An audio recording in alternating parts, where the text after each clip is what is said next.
पढ़ेंगे, that is structure of A thermometer, यानी thermometer किस तरह से दिखता है। Thermometer is made of fine glass, कांच का बना होता है। इसमें दो पार्ट होते हैं, द स्टेम और बल्ब। एक पार्ट को स्टेम बोलते हैं जो उसकी स्टिक होती है, और दूसरे पार्ट को बल्ब बोलते हैं, ठीक है, जो आगे का पार्ट होता है।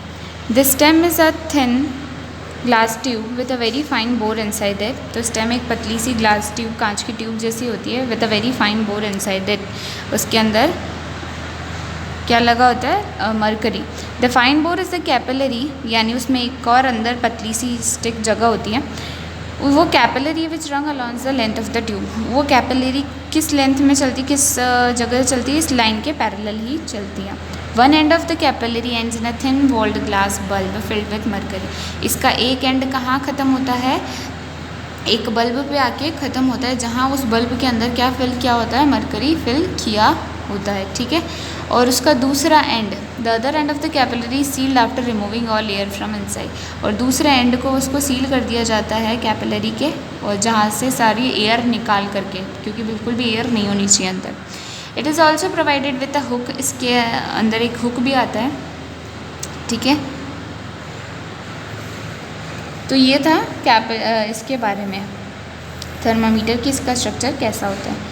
Those liquids that are used in thermometer are called thermometric liquids. वो लिक्विड्स जो थर्मामीटर में यूज़ होते हैं उन्हें हम क्या कहते हैं, थर्मोमेट्रिक लिक्विड्स कहते हैं, ठीक है।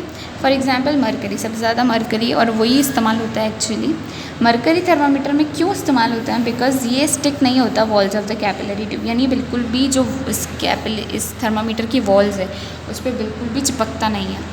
इवन आपने कभी हाथ में लेके देखा हो तो देखा होगा, हाथ पे भी नहीं चिपकता, वो कहीं पे भी स्टिक नहीं होता है, होता ही पारा ऐसा है। And it does not vaporise easily, इसका बॉइलिंग पॉइंट भी काफ़ी ज़्यादा होता है, मेल्टिंग पॉइंट, तो वो वेपराइज यानी वेपर्स में भी ईजीली कन्वर्ट नहीं होता है। Mercury is very sensitive to heat and needs very little heat. Mercury बहुत ज़्यादा सेंसिटिव है हीट से, और उसको बहुत कम हीट चाहिए होती है टू एक्सपैंड, फैलने के लिए, ठीक है। Also it's expansion is uniform, अगर वो फैलता भी, एक्सपैंड भी होता है तो वो एक्सपेंशन काफ़ी यूनिफॉर्म यानी एक जैसा ही होता है। Its silvery shine help us to see temperature accurately, और ये इतना शाइन करता है इस वजह से इसका टेम्परेचर देखना काफ़ी आसान हो जाता है, ठीक है। इट्स सिल्वरी शाइन अपने को टेम्परेचर दिखाने में ईजी होती है, यानी अपने आइज़ को देखने में काफ़ी ईजी होता है। However use of mercury has its own disadvantage, यानी इसकी डिसएडवांटेज भी है। क्या है कि मरकरी एक पॉइजनस मेटल है, तो अगर गलती से कभी आपका थर्मामीटर टूट गया तो वो मरकरी पारा जो है पूरी जगह फैल जाएगा, और अगर पारा फैल गया गलती से आपके कट वगैरह पे या आपके ब्लड में गलती से भी मरकरी चला गया तो वो पॉइजन बन जाएगा आपकी बॉडी में, आपकी एट द स्पॉट डेथ हो जाएगी। तो इसीलिए कभी भी ऐसे इंस्ट्रूमेंट्स थर्मामीटर वगैरह है जो ग्लास के होते हैं जिनमें अंदर मरकरी फिल होता है, उन्हें काफ़ी ध्यान से इस्तेमाल किया करिए अगर करना है तो। वैसे तो दूर ही रहिए इन सब चीज़ों से, ठीक है। तो समझ में आ गया ये थर्मामीटर कैसा दिखता है। नाउ द थर्मामीटर स्केल, यानी इनको रीड करने के लिए कुछ ना कुछ स्केल बनी होगी। तो देयर आर 2 कॉमन स्केल्स है depending upon the number of division between upper and lower fix point, यानी 2 तरह की स्केल है। एक तो डिपेंड करता है वो डिवीजन कितने हैं और कौन सी स्केल उसका लोअर पॉइंट और अपर फिक्स पॉइंट क्या है। These are Celsius and Fahrenheit scale. तो 2 टेम्परेचर चलते हैं, एक सेल्सियस में और एक फ़ारेनहाइट में। तो सेल्सियस स्केल और एक फ़ारेनहाइट स्केल, 2 स्केल आपके पास यहाँ होती है। Celsius scale is called centigrade scale, इसको सेंटीग्रेड स्केल भी बोला जाता है सेल्सियस स्केल को। The lower and upper fix point are the 2 standard temperature which are accepted universally. तो इनके जो नीचे और ऊपर वाला टेम्परेचर है वो स्टैंडर्ड टेम्परेचर है जिन्हें पूरे यूनिवर्स में एक जैसा एक्सेप्ट किया गया है, ठीक है। तो यहाँ 32 डिग्री सेल्सियस से स्टार्ट होगा क्योंकि ये फ़ारेनहाइट स्केल है, तो 32 डिग्री सेल्सियस फ़ारेनहाइट से स्टार्ट होता है और फिर धीरे धीरे जाता है 212 डिग्री सेल्सियस तक, यानी इनमें गैप होता है। फ़ारेनहाइट स्केल में डिफरेंस है, 180 डिग्री सेल्सियस का इंटरवल है इसमें, और इसमें 100 डिग्री सेल्सियस का इंटरवल है। तो सबसे पहले पढ़ते थे सेल्सियस स्केल। सेल्सियस स्केल में लोअर पॉइंट क्या अपना 0 डिग्री सेल्सियस और अपर पॉइंट क्या अपना 100 degree Celsius. The interval between these 2 points is divided into 100 equal parts. इन दोनों के बीच का इंटरवल कितना है, 100 इक्वल पार्ट्स में ये डिवाइडेड होता है, और हर एक पार्ट कितना रीड करेगा 1 degree Celsius, that is 1 degree centigrade, ठीक है, 1 सेंटीग्रेड। दूसरी है फ़ारेनहाइट स्केल। फ़ारेनहाइट स्केल को टेम्परेचर को हम फ़ारेनहाइट में भी मेजर करते हैं, अगर सुना हो कभी आपने तो। इसका lower fix point 32 degree Celsius और upper fix point 212 degree Celsius है। अब इसके बीच के इंटरवल को कितने इक्वल पार्ट्स में डिवाइड किया गया है? 180 इक्वल पार्ट्स में, और वो हर एक पार्ट कितना होता है? 1 डिग्री फ़ारेनहाइट होता है। तो ये थी सेल्सियस स्केल और फ़ारेनहाइट स्केल। समझ में आ गया? दोनों थर्मामीटर है एक जैसे, यूज़ एक ही है। नाउ द क्लिनिकल थर्मामीटर, यानी जो क्लिनिक्स में इस्तेमाल होता है, इसको इस्तेमाल कौन करता है? Doctors, to measure the temperature of the human body. इंसान की बॉडी का टेम्परेचर मेजर करने के लिए क्लिनिकल थर्मामीटर यूज़ किया जाता है। इसके अंदर भी जो लिक्विड है वो मरकरी ही होता है। इवन बीपी मेजर करने की मशीन में भी मरकरी ही होता है। It has a stem with inner capillary tube. इसकी स्टेम है, मतलब वही स्केल है, स्टिक है, उसमें अंदर कैपिलरी ट्यूब, ये अंदर कैपिलरी ट्यूब लगी होती है with a small bent in it, जिसमें हल्का सा बेंट होता है, ठीक है। This prevents the mercury from getting back into the bulb after the thermometer is taken out from a patients mouth. और वो बेंड क्यों होता है? ताकि वो मर्करी जो है वो वापस से बल्ब में ना चला जाए, ठीक है। जो आगे का बल्ब पॉइंट होता है उसमें वो मरकरी वापस से ना चला जाए, जैसे हमने पेशेंट के माउथ से वो थर्मामीटर निकाल लिया, क्योंकि बाद में डॉक्टर को उसको मुंह से निकाल करके रीड भी तो करना पड़ेगा। तो रीड करने के लिए वो कुछ देर तक पारा वहीं का वहीं रहना भी तो चाहिए, इसीलिए इसमें थोड़ा सा क्या है, बेंड बनाया जाता है। This enables the doctor to read the thermometer. इसकी वजह से क्या मिलता है? डॉक्टर को थर्मामीटर से टेम्परेचर रीड करने को मिल जाता है।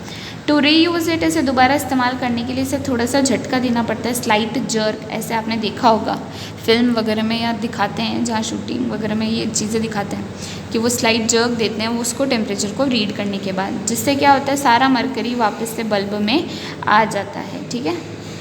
अब इसकी स्केल क्या है?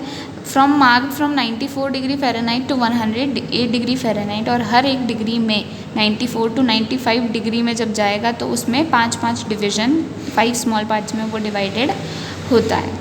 The normal temperature of a healthy person कितना है? Normal temperature of a healthy person कितना है? 98.6 degree Fahrenheit. These days clinical thermometer are also available in Celsius scale. आजकल ये, पहले फ़ारेनहाइट में आता था, आजकल ये डिग्री सेल्सियस वाले टेम्परेचर में भी आने लग गया है, जिसकी स्केल कहाँ से कहाँ होती है? 35 degree Celsius to 42 degree Celsius. The normal temperature human being का कितना होना चाहिए? अपना 37 डिग्री सेल्सियस के आसपास होना चाहिए। ज़रूरी नहीं है एग्जैक्ट 37 ही हो, 36, 38 तक भी जा सकता है, that is normal, but around 37 degree Celsius आपकी बॉडी का टेम्परेचर होना चाहिए। ये नॉर्मल टेम्परेचर है अपना, ठीक है। आप ये एक्टिविटी कर सकते हो क्लिनिकल थर्मामीटर को यूज़ करके।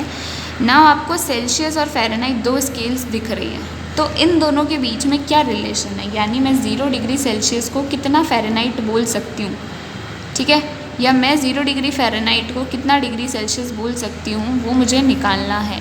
तो मैं कैसे निकालूँगी? उसके लिए एक फॉर्मूला है मेरे पास, ठीक है। ये फॉर्मूला आपको ध्यान रखना है। फॉर्मूले में क्या है? ये फॉर्मूला वैसे, मतलब ये तरीका है कि इस तरीके से ये फॉर्मूला निकल कर आएगा, और आपको तो बस ये फॉर्मूला याद रखना है, ठीक है। आपको तरीका नहीं सीखना है, बट फिर भी नॉलेज के लिए जान लो एक बार कि C/100 यानी Celsius upon 100 equals to Fahrenheit -32 upon 212 -32। यहाँ पे भी 100 - 0 है, ध्यान रखना, क्योंकि ये जो अपन ने थर्मामीटर में स्केल्स पढ़ी थी ना, इन्हीं स्केल्स को मेजर करके ये फॉर्मूला निकालने की कोशिश कर रहे हैं यहाँ से। तो यहाँ पे भी 100 - 0 है, लेकिन 100 - 0 100 ही होता है। तो इस तरह से हमने फॉर्मूला रख दिया। अब इसको अब जब अपन ने सॉल्व किया, इधर उधर ले जाके अपन जब मैथ्स में सॉल्व करते हैं, तो अपने पास ये इक्वेशन निकल कर आई। ये इक्वेशन में क्या है?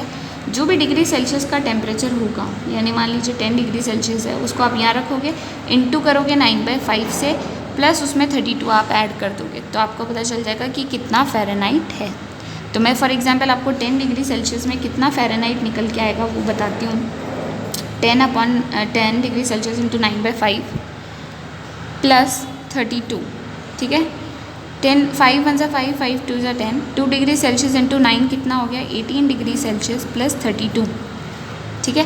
तो 18 डिग्री सेल्सियस प्लस 32 कितना हो गया? 40 डिग्री फ़ारेनहाइट। ये किसके बराबर आ गया? 40 डिग्री फ़ारेनहाइट के बराबर। तो 10 डिग्री सेल्सियस कितना होता है? 40 डिग्री फ़ारेनहाइट हो जाता है। समझ में आया? सॉरी 50, 32 + 18 50, तो 10 डिग्री सेल्सियस आपका 50 फ़ारेनहाइट जो है 50 डिग्री फ़ारेनहाइट निकल करके आ जाएगा। इस तरह से आप इसमें आप अब आपको फ़ारेनहाइट दे दें मान लो कभी, तो फ़ारेनहाइट को फ़ारेनहाइट की जगह रखो और पूरा इक्वेशन को सॉल्व करो और निकालने की कोशिश करो डिग्री सेल्सियस। तो इसी इक्वेशन से आपको डिग्री से सेल्सियस से फ़ारेनहाइट में कन्वर्ट करना भी आ जाएगा और डिग्री फ़ारेनहाइट से डिग्री सेल्सियस में कन्वर्ट करना भी आ जाएगा। ठीक है, तो दोनों आप इससे कर सकते हो और ये सीख लेना, आप ये फॉर्मूला अप्लाई करना है क्योंकि अब आपके आगे जाके फॉर्मूलाज अप्लाई करना 8, 9, 10th क्लास में ये सारे कॉन्सेप्ट्स आएंगे तो आपको बहुत ज़्यादा हेल्प मिलेगी, कॉन्सेप्ट क्लियर होगा आपका। ठीक है, थैंक यू, आज के लिए इतना ही है, बाकी नेक्स्ट क्लास में पढ़ेंगे अपन।